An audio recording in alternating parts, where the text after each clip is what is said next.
Olá a todos, eu vou falar um pouquinho sobre o meu processo de criação de ilustração, a título assim de ilustrar, né? Mais ou menos como é que eu procedo, assim, como é que é a minha metodologia para a criação de ilustração usando técnicas de transcriação intersemiótica.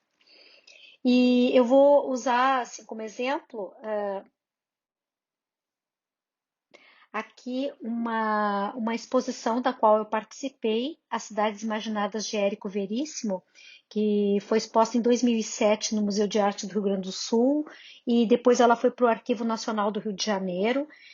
E eu considero que foi um trabalho ilustrativo, usei procedimentos ilustrativos, porque a exposição incluía textos e artes, né? E me foi dado um texto pela curadoria e eu tinha que interpretá-lo visualmente. A exposição era digital, né? Eles usaram banners, então isso mais reforça ainda o caráter ilustrativo da produção que foi realizada para essa exposição. O texto que me foi fornecido pela curadoria foi um trecho do romance Noite, do Érico Veríssimo, e foram esses três parágrafos, dos quais eu li, fiz uma leitura bastante atenta e destaquei algumas palavras que me chamaram a atenção e que provocaram em mim imagens visuais, né? A partir dessas palavras eu fui evocando imagens mentais, né, visuais.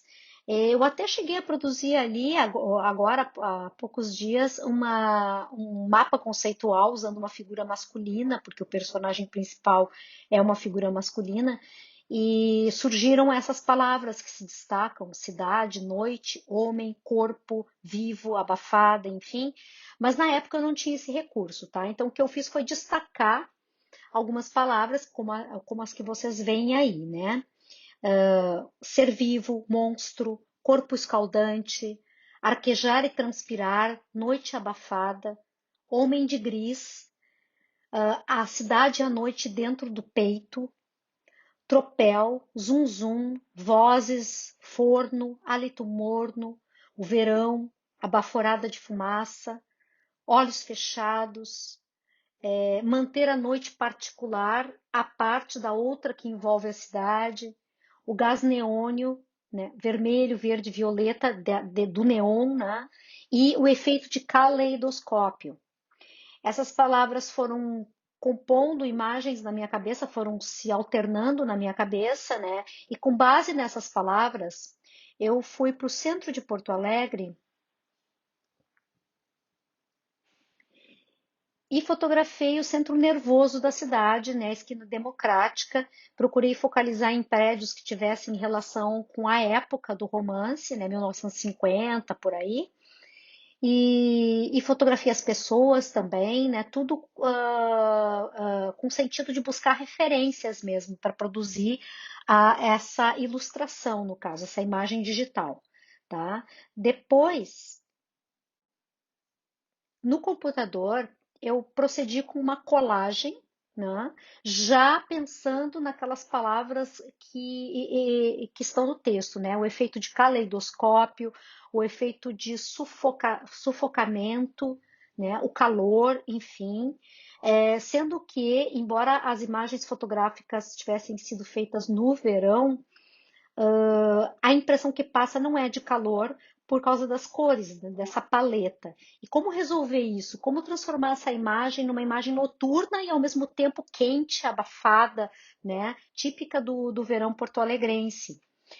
A solução foi inverter a imagem e com isso eu obtive alguns efeitos significativos relacionados às palavras do gás neon, as cores verde, azul, vermelho do gás neon, né, do que trazia trazido pelo texto, o efeito de caleidoscópio, de estilhaçamento, de sufocamento, né, muitas pessoas se aglomerando, assim, é tempos pré-pandêmicos, né? Todo esse efeito eu consegui mexendo, articulando com os recortes fotográficos, né? Sempre pensando nas imagens mentais que o texto evocou.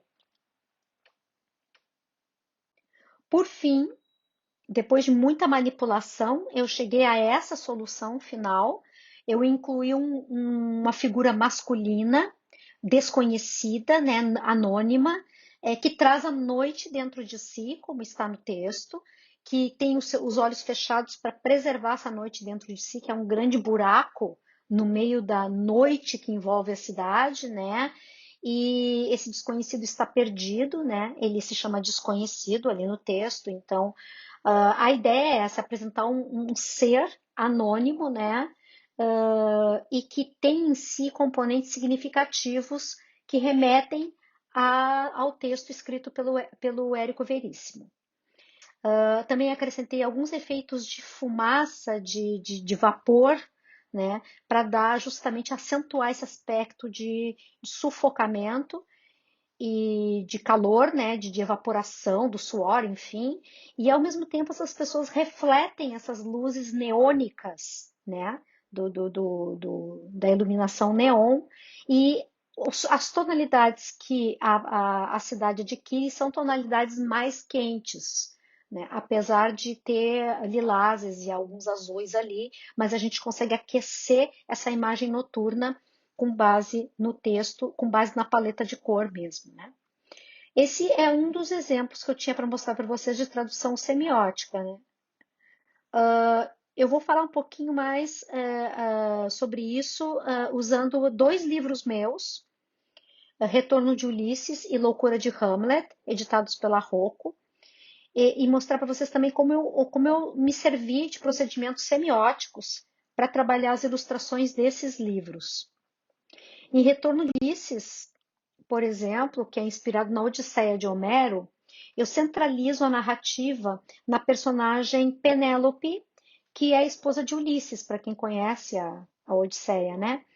E Penélope, na narrativa original, ela é uma tecelã. Ela tece durante o dia e desfaz à noite, à espera que o seu esposo Ulisses retorne, né? E a Penélope da minha narrativa, então, ela se transfigura numa artista plástica e ela está realizando uma exposição, está preparando uma exposição.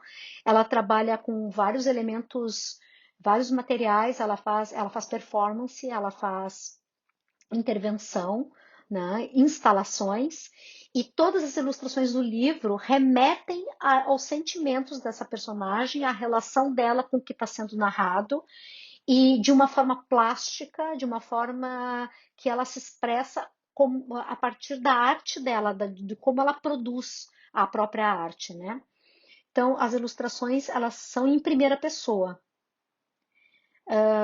Ao mesmo tempo, essas ilustrações também refletem os sentimentos da personagem Penélope. O desapontamento com o esposo, né, a raiva que ela tem por ele ter abandonado ela, né, e não ter nunca mais voltado. Então ela risca as fotografias, ela rasga, né, ela faz colagens com essas fotografias. As ilustrações são todas pensadas como se fosse a própria Penélope ilustrando o livro. E aqui a gente tem uma montagem fotográfica que se refere ao que está sendo narrado também. Penélope está assistindo um filme na televisão, é Agnes de Deus, o filme, e as legendas do filme fazem uma conversa com a narrativa enfim, da história, né? E ao mesmo tempo elas são parte da ilustração. Então aí eu usei imagens do filme, usei as legendas do filme traduzidas em português, usei outros elementos como uma taça de vinho derramada no chão, né? Porque ela está tomando vinho, a personagem, enquanto ela assiste o filme. E, enfim, coisas desse tipo que vão se compondo e vão dialogando semioticamente com a situação que está sendo narrada e ao mesmo tempo com os sentimentos da personagem nessa situação narrativa. Em Loucura de Hamlet, a gente tem uma outra pegada, é uma outra maneira de ilustrar, também centralizada no personagem. Só que o estilo do livro, né, o estilo gráfico do livro é todo inspirado no fanzine e na street art, na arte de rua. O personagem principal, ele, que é Hamlet, né, no caso, ele é um filho de traficantes, o pai foi assassinado, ele desconfia do próprio tio, né, ele mora num condomínio de luxo porque o tio dele enriqueceu, né, de formas duvidosas, né, e ele mora com o tio e ele o tempo todo critica, né, o que está acontecendo sem ter muita coragem de se expressar de fato, assim. Então, o estudo fica muito velado, né? Ele se serve muito de enigmas, de recortes. Ele, ao mesmo tempo, é uma pessoa um pouco esquizo, né? Ele não consegue fazer um discurso muito inteiro, muito claro. O discurso dele é cheio de nuances, né? De recortes, de incisões. Então, por isso, muito uso da pichação gráfica, né? Ele escreve por cima de, de, de materiais gráficos, como, por exemplo, esse catálogo de um apartamento, né? E faz inscrições e sinaliza e faz flechinhas e coisas do tipo. O texto todo, o livro todo é meio composto assim, de uma forma. Aqui a gente tem então mais 2 páginas de Loucura de Hamlet, né? Mostrando exatamente isso, né? Essa estrutura em que as ilustrações entram como parte da montagem gráfica do livro, né? Como recortes, como inscrições, né? Intervenções gráficas no livro. Inclusive, tem partes do texto são escritas à mão, como se fosse o próprio personagem Hamlet escrevendo, e ele se serve de uma grafia que lembra a grafia da pichação. Aqui mais 2 páginas do Hamlet, né? Eu também uso muito elemento intertextual do cinema. Aí ele é um fã da saga Star Wars. Ele assiste seguido, repetitivamente. Ele tem uma fixação por Darth Vader e por Luke Skywalker, né? E ele usa isso, né, para se expressar, para essas colagens onde ele expressa a sua loucura, vamos dizer, o seu desespero, né? De não entender bem o que está acontecendo, o que, que acontece com ele, o que, que aconteceu com a família dele, com o pai dele, enfim. Tá? Aqui mais uma imagem, assim, que também é fotomontagem, um texto como se fosse escrito pelo personagem e colagem fotográfica. Eu acho que é isso, gente. Eu não sei se ficou claro, espero que sim, tá? Como é que é esse procedimento. Com o tempo a gente vai automatizando e a gente nem percebe mais, né? Mas a verdade é que todo o procedimento de tradução semiótica envolve isso, uma leitura atenta do texto, né? O destaque de palavras que chamam a atenção e que provocam a imaginação e a transcriação dessas palavras em linguagem gráfica visual, né? É isso então. Valeu, gente. Obrigada.